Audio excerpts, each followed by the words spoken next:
The moon turned red, not metaphorically, not as a figure of speech. It physically turned red, the way it does when the Earth slides directly between the sun and the moon, and the only light reaching the lunar surface is the refracted glow bending around the edges of our atmosphere. All the sunrises and sunsets happening simultaneously on Earth, painting the moon in a color it only borrows a handful of times per decade. This is called a total lunar eclipse, and the specific name that circulates when a total lunar eclipse coincides with the full moon in March is the bloodworm moon. An older name, a stranger name, one that carries the weight of every culture that looked up at this particular sky and understood that something significant was being announced. March 3, 2026, 6:38 in the morning Eastern Time, 12 degrees and 54 minutes of Virgo. That is where the moon was sitting when the Earth's shadow covered it completely. Now, I want to be clear about something before we go any further, because I think it matters. This is not a casual full moon. It is not a full moon with a little extra drama attached. A total lunar eclipse is an entirely different event, astrologically and astronomically. The mechanics alone are striking. Three celestial bodies achieving a precise enough alignment that one body's shadow swallows another. That kind of geometric perfection does not happen every month. It does not happen every year. And when it lands in a specific degree of a specific sign with a specific set of planetary conditions surrounding it, the configuration becomes something you can study and discuss for a long time before running out of things to notice. So that is what I want to do today. Not rush through this to get to a quick takeaway. Actually look at what happened this morning and what it is doing, what it continues to do, because eclipse energy is not a single moment. The moment of exact alignment is the peak, but the wave moves outward in both directions. Some things were already surfacing in the days leading into today. Some things will not become clear until the middle of March, or possibly not until the next eclipse in this same cycle arrives. Which brings up something worth mentioning right at the top. This eclipse is not arriving in isolation. It is the fifth eclipse in a series of 7 running along the Virgo-Pisces axis, a sequence that started back in September of 2024 and does not close until February of 2027. If you've been noticing a recurring theme in your life over the past year and a half, something to do with the balance between how you live day to day and what you are actually reaching for spiritually, something to do with the tension between your routines and your vision. That theme did not materialize from nowhere. It has been the underlying current of this entire eclipse series. And today's total eclipse is one of the strongest moments within it. Go ahead and leave a like and subscribe if you have been feeling the build-up to today. And drop Blood Moon in the comments. I want to see who woke up this morning knowing something had shifted. Alright, let me get into what this eclipse is actually doing. Before we get into the specifics of today's chart, I want to spend a minute on Virgo because I think it gets undersold. Virgo has a reputation as the detail-oriented, slightly anxious sign of productivity and self-improvement, and that reputation is not entirely wrong, but it is so incomplete that it ends up creating a distorted picture of what Virgo energy actually is. The real core of Virgo is discernment. The ability to look at something, whether it is a process, a relationship, a habit, a piece of writing, a body, and perceive accurately what is working and what is not. Not to judge it, not to shame it, to see it clearly. That kind of clarity sounds simple until you realize how rare it actually is. Most of us are running our lives with some significant degree of self-deception operating in the background. Not because we are dishonest people, but because clarity is genuinely uncomfortable sometimes, and the mind has a remarkable talent for softening the edges of things we would rather not look at directly. Virgo will not allow that softening. It looks at the edge. It traces the actual contour of the situation without adding flattering filters. And a lunar eclipse in Virgo is Virgo's clarifying function turned up to a degree that is very hard to ignore. What does this look like practically? It looks like a sudden, clear-eyed view of something you have been fudging the numbers on.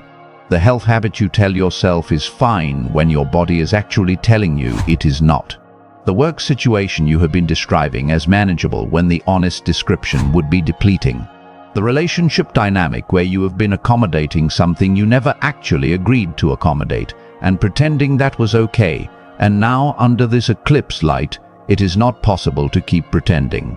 The clarity comes in and the fudging stops working. That can feel like disruption. From the outside, it can look like things falling apart.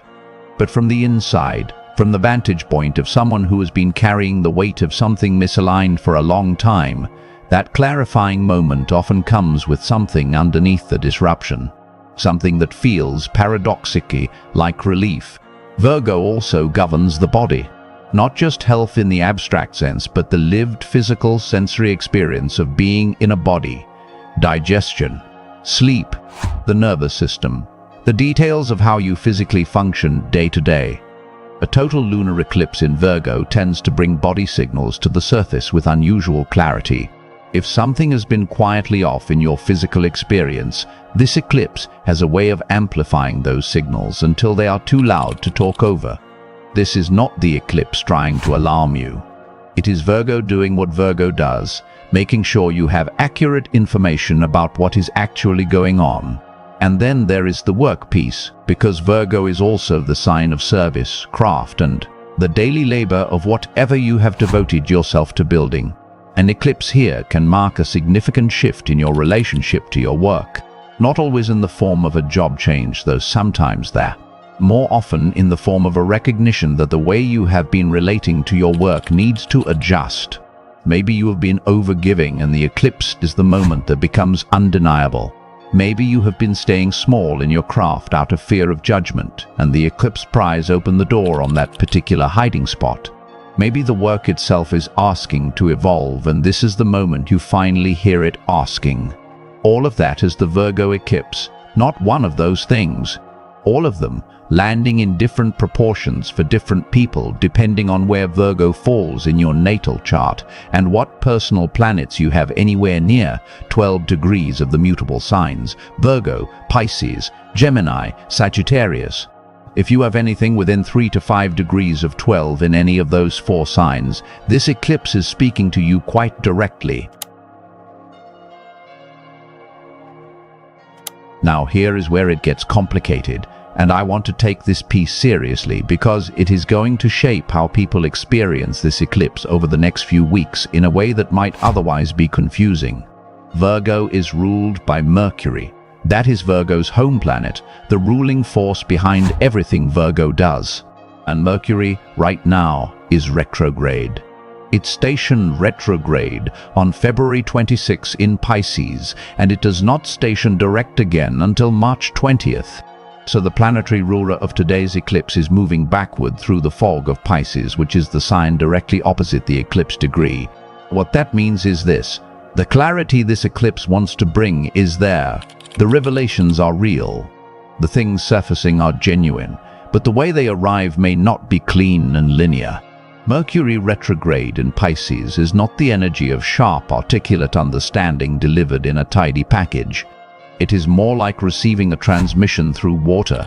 The content is true, the message is real, but it travels in waves and it arrives layered, and it may take multiple passes before you have it fully. You might reach a realization today that feels complete, and then 3 days from now, you understand a deeper piece of it. And then the week after, another layer surfaces. The eclipse is not withholding the truth from you. The retrograde is just adding texture to how the truth lands. This is also why a lot of astrologers will tell you not to make major final decisions immediately in the wake of an eclipse with Mercury retrograde.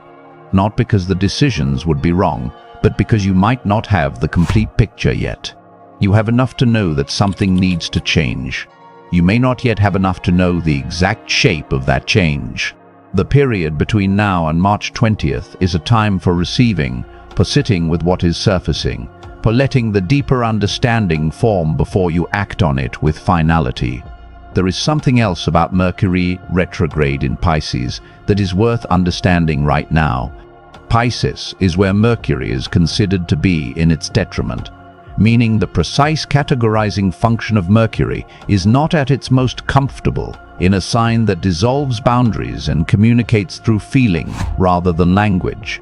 Mercury retrograde in Pisces makes the mind less inclined to push toward crisp conclusions and more inclined to move in spirals, retrieving things from the past, reconsidering what it thought was settled, noticing what was missed the first time.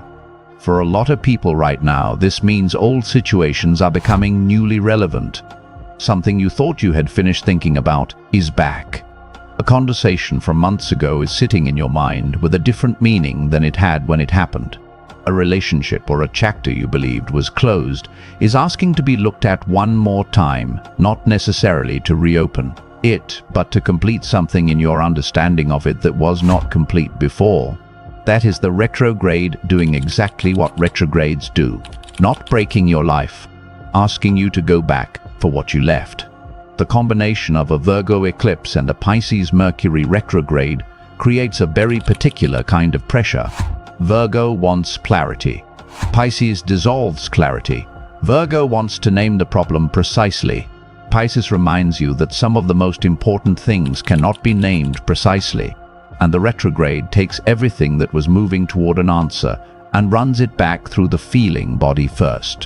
What you get if you let yourself receive it rather than fighting for resolution is something more nuanced than a simple answer. You get an honest felt sense of what is actually true, which is, in the long run, more useful than a quick conclusion that skips the complexity. Jupiter retrograde in Cancer is also part of today's picture, and I want to mention it because it is doing something supportive that often gets overlooked when people focus on the intensity of the eclipse. Jupiter retrograde in Cancer is sitting in a sextile to the eclipse degree. A sextile is 60 degrees, a helpful angle, a door that opens rather than a wall that blocks. Jupiter in Cancer governs emotional expansion, the warmth of belonging, the sense that there is enough support available, and that energy is in a soft flowing conversation with today's eclipse. What that means is that the clarity the eclipse is bringing, as uncomfortable as some of it might be, is arriving with an undertone of genuine support. There is enough. You are held. The thing being revealed is not being revealed to destroy you. It is being revealed because you are ready to work with it, and there are resources available to you as you do. Okay, let me talk about who is sitting with this eclipse most directly, because not everyone is going to feel this the same way, and I think it is helpful to know where to look in your own chart. Virgo, you are the center of this one. The moon was sitting in your sign when it turned red this morning, and that is not a subtle placement. For Virgo placements, and this includes your sun, moon, rising, or any major personal planet near 12 degrees, this eclipse is pointing directly at your sense of self, your physical body, and the way you show up in your own life day to day. Something that you have been building, working toward, or carrying has reached a genuine culmination point. That word gets used loosely sometimes, but I mean it literally here. Something is complete. And the completion may require a recognition that you have done something significant, or it may require putting something down you have been holding far longer than it warranted.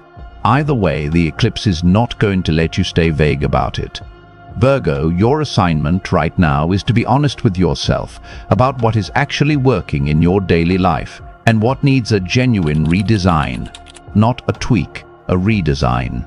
Pisces, your opposite sign is holding this eclipse, which means the full moon opposition is landing across your chart in the relationship axis. For you, this eclipse has been pulling the relationship mirror up very close to your face. What you need from people, what you have been tolerating that you should not have. What genuine partnership looks like versus what you have been calling partnership. These questions are not abstract right now. They are specific and they are pressing.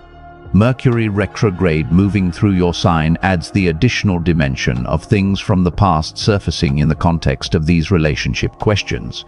Someone or something from your history may be unexpectedly relevant to what the eclipse is showing you about your present. Do not dismiss that as coincidence. Gemini and Sagittarius, You are on the mutable cross with Virgo and Pisces, which means the eclipse is forming a square to both of your natural axes. Squares create friction. They create the kind of productive difficulty that forces movement. For Gemini, this eclipse is landing in your 4th and 10th house axis, which is the axis of home, roots, family on one side, and career, public reputation, ambition on the other. Something in that balance is asking to shift. For Sagittarius, it is your 3rd and 9th house axis, which is about how you communicate, how you learn, how you build understanding, and your bigger philosophical framework and beliefs. The friction here is between what you know locally and what you believe broadly.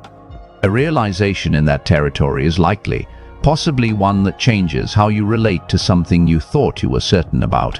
And then there is a 4th sign I want to mention that might surprise people: Scorpio. The eclipse is not squaring or opposing Scorpio directly, but Jupiter retrograde in Cancer, which is doing that supportive sextile to the eclipse, is also forming a trine to Scorpio. A trine is an easy flowing aspect, and Jupiter in a trine to Scorpio is expansive and warm and emotionally rich. For Scorpio placements right now, even in the midst of all this eclipse intensity, there is a particular quality of emotional abundance available. Warmth, depth, a sense that something is genuinely opening up in your emotional life or your home situation. The intensity of the eclipse is real, but for Scorpio, the backdrop behind it is unusually generous. For everyone else, I want to be clear, even if none of those signs are prominent in your chart, you are still feeling this. Look at where 12 degrees of Virgo falls in your natal chart. Whatever house that is, whatever life area that house governs, that is where the eclipse is doing its work for you.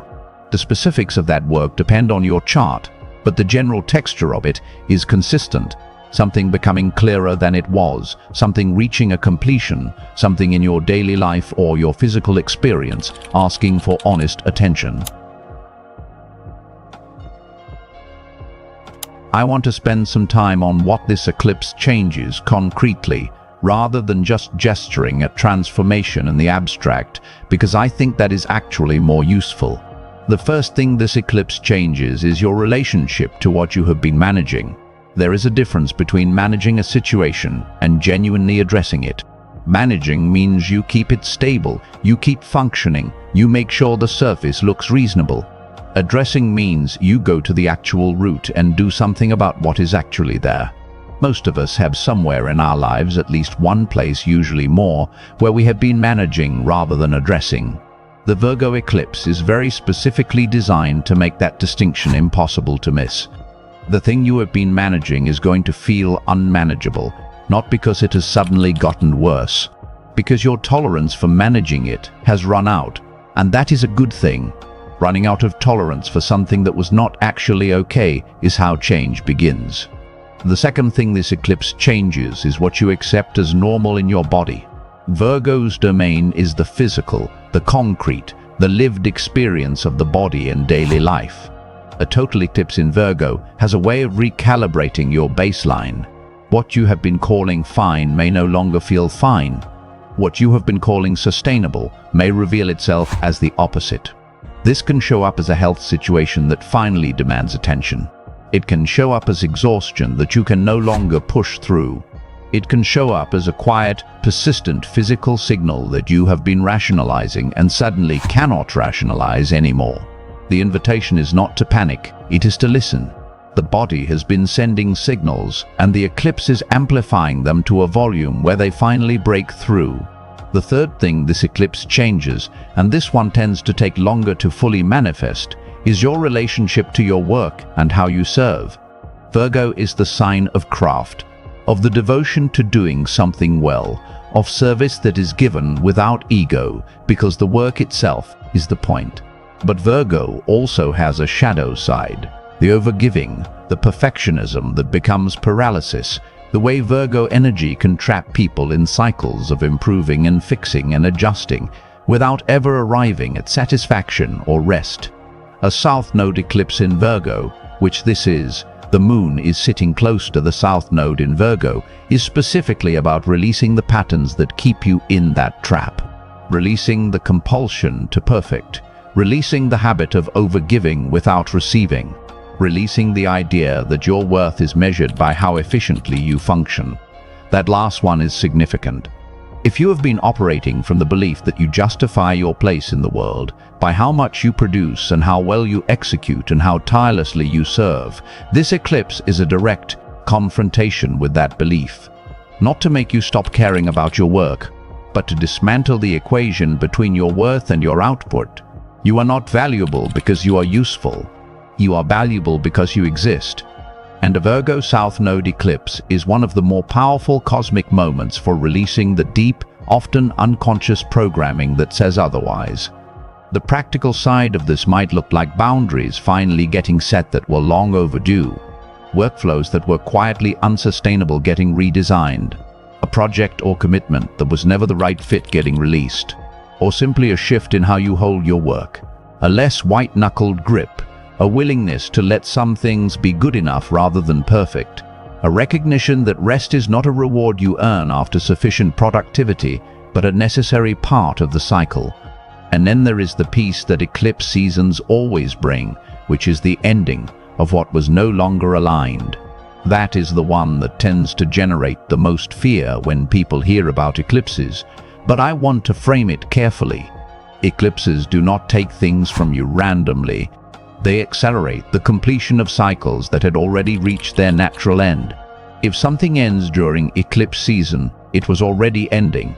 The eclipse did not cause the ending.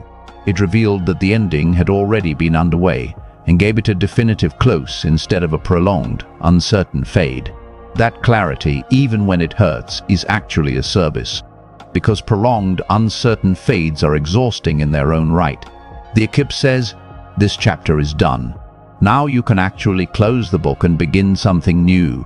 The something new for this eclipse specifically is Piscean, which is interesting and worth sitting with.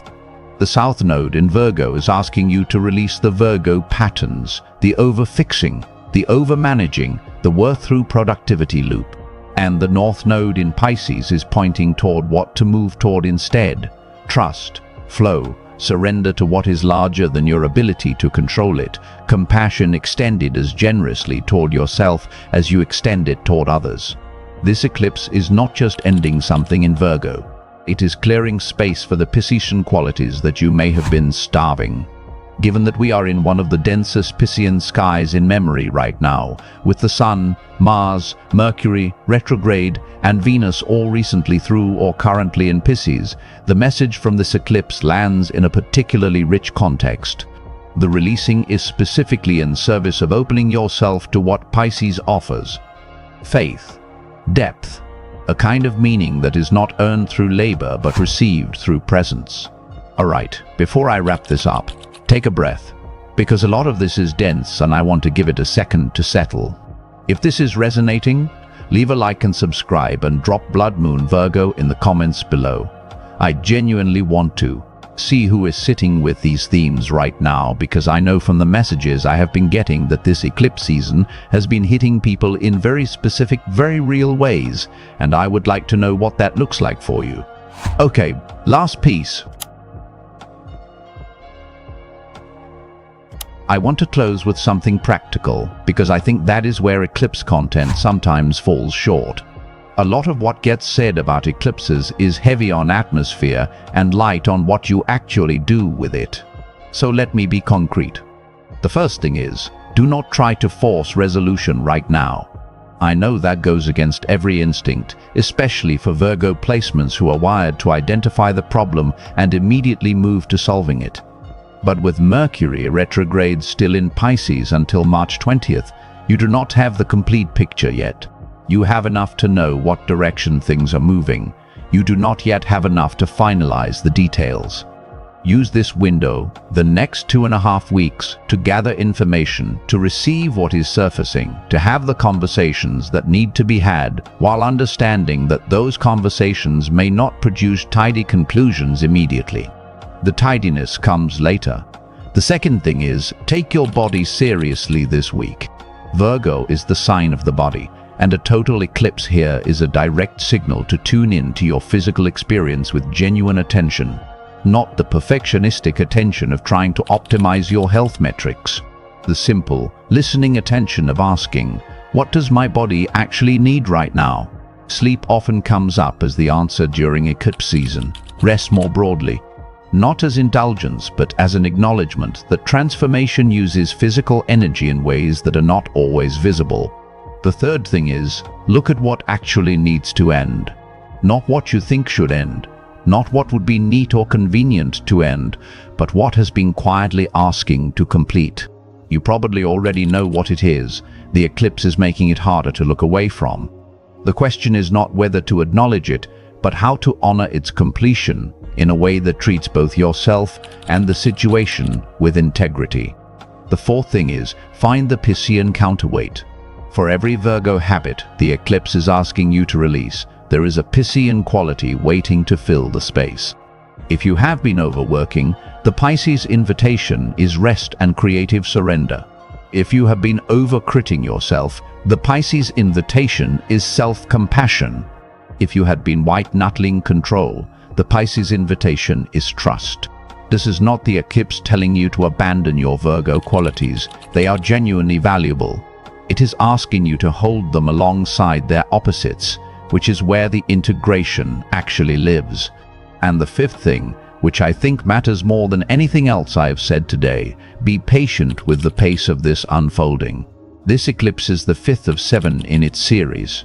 The story it is telling did not begin today, and it does not conclude today. What today marks is a significant chapter, a turning point within a larger arc. Some of what this eclipse is initiating will not fully reveal its shape until the next eclipse in September, or until the series closes in February of 2027. You do not need to understand the whole arc right now. You need to be present to this chapter. March the 20th is the nearest significant marker. Mercury stations direct, and the Sun moves into Aries for the astrological new year. Between now and then, you are in a receiving and releasing window. After that, things begin to move outward again with more clarity and momentum. That is not very far. It is 17 days. So if things feel murky right now, if understanding is coming in fragments rather than clean sentences, if you feel like you are standing in the middle of something without yet being able to see its full shape, that is accurate, and it is temporary. The fog of Mercury retrograde in Pisces clears on March 20th, and what you have been slowly understanding during this window suddenly has language and direction and momentum behind it. The Blood Moon in Virgo happened this morning at 12 degrees and 54 minutes. The moon turned red. The Earth's shadow covered it completely, and something in the architecture of your life adjusted in response. The way a building shifts almost imperceptibly when the ground underneath it changes. You may not have felt the exact moment, but you are living in the aftermath of it. And the aftermath is this: something is ended, something is clarifying. Something is being asked of you that is more honest than what you were doing before. And the path through is not to analyze your way to the answer faster. It is to trust the pace of the Piscean sky you are sitting inside, to let what needs to surface come up in its own order, and to meet whatever you find with the same steady, unflinching clarity that Virgo, at its best, has always offered. That is the eclipse. That is what changes today. And honestly, I think the change is long overdue.